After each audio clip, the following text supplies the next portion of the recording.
안녕하세요, 여러분. 시대에듀 사회통합 프로그램 중간평가 실전 모의고사 제3회 구수령 문제풀이 시간이 돌아왔습니다. 오늘도 같이 구수령 문제 살펴보도록 하겠습니다.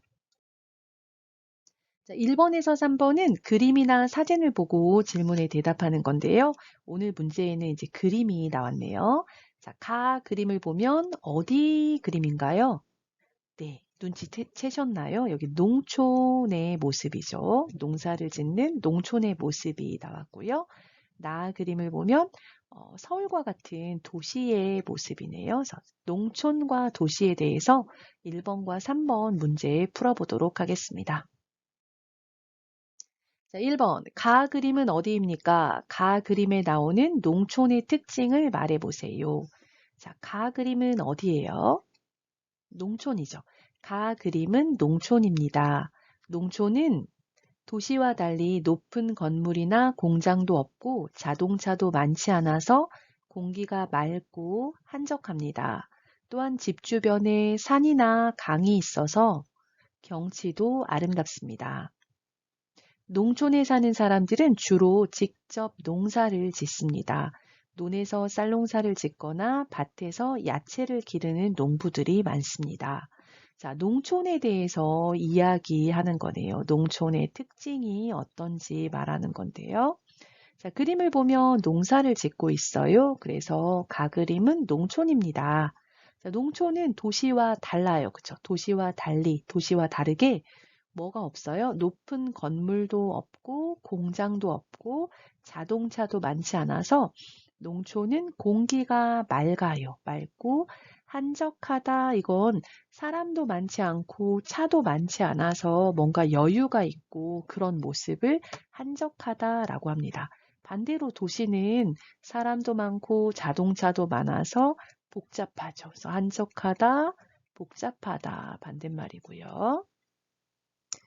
자, 또한 집 근처에 산이 있어요. 집 근처에 산이 있고 또 물이 흐르는 강이 있어요. 강이 있어서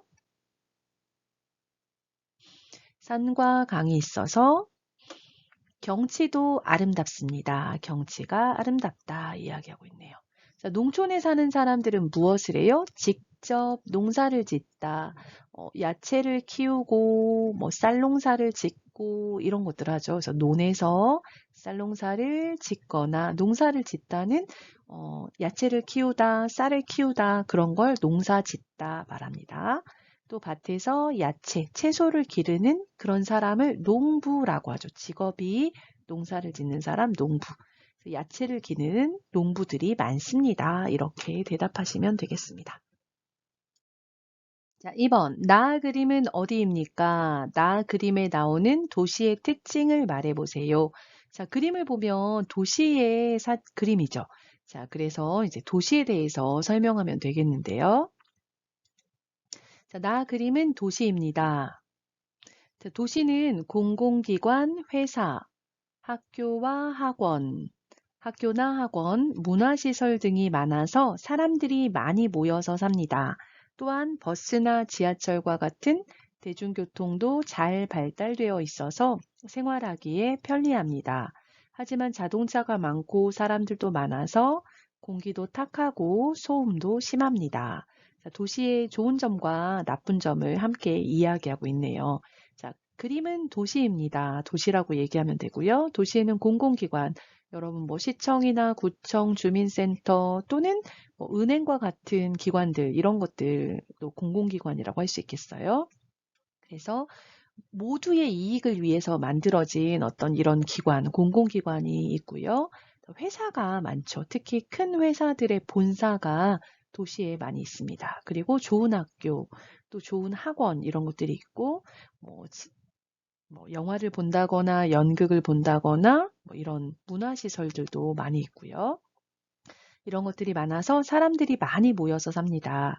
또한 버스나 지하철과 같은 대중교통이 잘 발달되어 있어서 자동차가 없어도 대중교통으로 이동하기에 되게 편리하죠. 그래서 생활하기에 편리하다 말하고 있어요.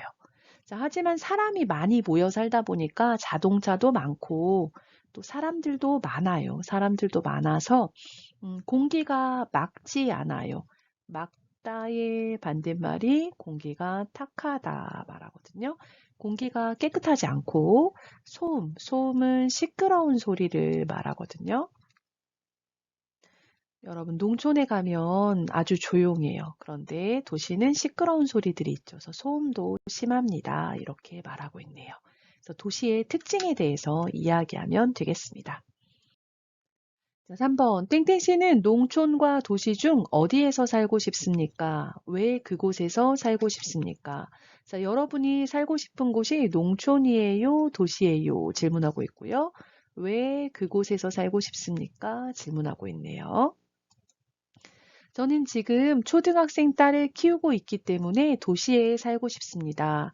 도시에는 좋은 학교와 좋은 학원이 많고 여러 가지 배우고 체험할 수 있는 전시회나 박물관과 같은 문화시설들도 많습니다. 저는 우리 아이를 교육 환경이 좋은 곳에서 다양한 경험을 하면서 성장할 수 있도록 돕고 싶습니다. 그래서 도시에서 살고 싶습니다. 자, 이 사람은 자녀가 있어요. 초등학생 딸을 키우고 있어요. 그래서 이 딸을 위해서 도시에서 살고 싶다 이야기하고 있네요. 왜 그래요? 도시에는 좋은 학교가 있고 좋은 학원이 있어서 공부할 수 있는 교육 환경이 잘 되어 있는 거죠. 그리고 여러 가지를 배우고 체험하다, 이거 경험하다 그 말인데요. 직접 해보는 걸 말하죠. 체험할 수 있는 전시회, 박물관과 같은 문화시설이 많이 있습니다. 문화시설들이 있어서 딸 아이에게 도움이 될 것 같다 얘기하고 있는 거죠. 저는 우리 아이를 교육 환경이 좋은 곳에서 다양한 경험을 하면서 성장하다, 이건 잘하다 그 말이에요.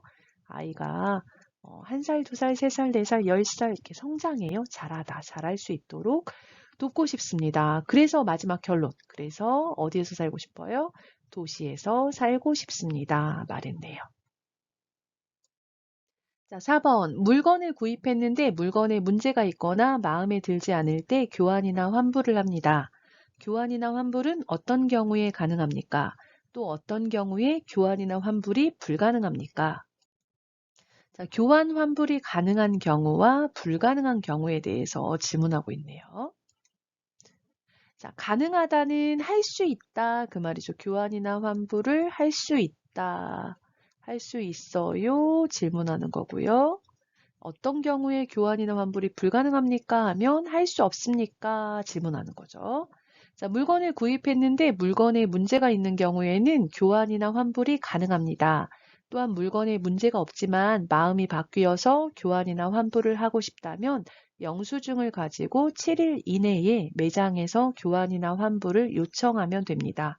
하지만 물건을 구입한 다음에 물건을 사용했거나 물건이 훼손되었다면 교환이나 환불을 할 수가 없습니다. 또한 사용하지 않았더라도 물건의 태그나 라벨을 제거한 경우에는 교환이나 환불을 할 수 없습니다. 자, 먼저 가능한 경우를 얘기하고 있어요. 물건을 구입하다, 이거는 물건을 사다, 그 말이죠. 물건을 샀는데 물건에 문제가 있는 경우에는 교환, 물건을 물건으로 바꾸는 거죠. 문제가 있는 물건을 주고 새로운 물건을 받아요. 교환이나 환불. 환불은 물건을 돌려주고 뭘 받아요? 돈을 받아요. 돈을 돌려받는 거죠. 그래서 교환이나 환불이 가능합니다. 할 수 있습니다. 또한 물건에 문제가 없지만 마음이 바뀌어서 처음에는 마음에 들어서 샀지만 집에 가서 보니까 마음에 들지 않아요. 마음이 바뀌어서 교환이나 환불을 하고 싶다면 뭐가 필요하냐면요. 영수증이 필요합니다. 여러분이 뭐 카드나 현금으로 계산하고 받는 종이 있죠. 얼마에 샀습니다 하는 영수증이 있어야 돼요. 영수증을 가지고 며칠까지? 7일까지. 7일 이내 하면 7일까지라고 생각하시면 되겠어요. 7일 이내에 매장에서 교환이나 환불을 요청하면 됩니다. 그 가게에 가서 교환해 주세요 또는 환불해 주세요 요청하면 되죠. 자, 하지만 이제 불가능한 경우를 얘기하고 있어요. 물건을 구입한 후에 물건을 사용했거나 내가 그 물건을 썼어요. 또는 물건이 훼손되다. 훼손되다는 뭐 고장나다, 망가지다 그런 얘기죠. 부서지다, 망가지다, 뭐 고장나다. 훼손되었다면 교환이나 환불을 할 수가 없습니다. 불가능합니다. 또한 사용하지 않았더라도 물건의 태그 또는 라벨, 여러분 그 옷 같은 걸 사면 얼마예요 하고 그 종이가 붙어 있어요. 가격표가 붙어 있잖아요. 그걸 태그, 라벨이라고 하는데요. 이것을 제거하다, 잘라서 떼버렸어요. 그런 경우에는 교환이나 환불을 할 수가 없습니다. 이렇게 설명하고 있습니다. 그래서 당황하지 마시고 생각해 보시고 천천히 설명하시면 되겠습니다. 자, 5번. 땡땡씨의 고향과 한국의 문화가 달라서 놀랐던 경험이 있습니까? 땡땡씨가 느꼈던 문화 차이에 대해서 말해보세요. 자, 이번에는 이제 한국과 고향의 문화가 달라서 놀랐던 경험, 문화 차이에 대해서 이야기하면 되겠네요. 너무 어렵게 생각하지 마시고, 뭐 식사 예절이라던가 아니면 식사 문화 또는 뭐 집안에서 사는 뭐 여러분 나라에서는 의자를 사용하는데 한국에서는 바닥에 앉는다거나 또는 뭐 여러분 나라에서는 젓가락 같은 걸 사용하지 않는데 한국에선 젓가락을 사용한다거나 뭐 이런 간단한 것들을 이야기해도 괜찮거든요. 그래서 너무 당황하지 마시고 다른 부분들을 이야기하면 될 것 같습니다. 저는 프랑스에서 왔습니다. 프랑스에서는 친구끼리 손을 잡고 다니지 않습니다. 프랑스에서 두 사람이 손을 잡고 다니는 것은 두 사람이 커플이라는 뜻입니다. 그런데 저는 한국에 와서 손을 잡고 다니는 여자들이 많은 것을 보고 깜짝 놀랐습니다. 하지만 나중에 한국 친구가 한국에서는 아주 가까운 여자친구끼리 손을 잡고 다닐 수 있다고 설명해줘서 이해하게 되었습니다. 이제는 많이 익숙해져서 저도 한국 친구와 손을 잡고 다닐 때가 있습니다. 자, 프랑스와 한국이 달라서 당황했던 경험을 얘기하고 있네요. 이제 프랑스에서는 커플끼리 손을 잡고 다니는데 한국의 여자들이 손을 잡고 다니는 것을 많이 본 거예요. 그래서 아, 여기에는 커플이 맞나? 이렇게 생각했는데 나중에 한국 친구가 한국에서는 그냥 아주 가까운 친구 사이에 친구끼리 손을 잡고 다닐 수 있다고 설명해줘서 아, 다르구나 이해하게 되었다는 거죠. 이제는 많이 익숙해져서 이 사람도 한국 친구와 손을 잡고 다닐 때가 있다 이렇게 말하고 있네요. 그래서 여러분 나라와 한국과 문화가 달라서 느꼈던 어떤 차이점, 뭐 인사하는 방법이 달라서 뭐 문화 차이를 느꼈다든지 뭐 이런 것들을 이야기하시면 되겠습니다. 오늘은 제3회 구술형 문제를 살펴보았습니다. 여러분 중간평가 준비에 도움이 되었다면 좋아요와 구독 눌러주시고요. 다음에 또 좋은 수업 준비해서 여러분 찾아뵙도록 하겠습니다. 중간평가 잘 보세요.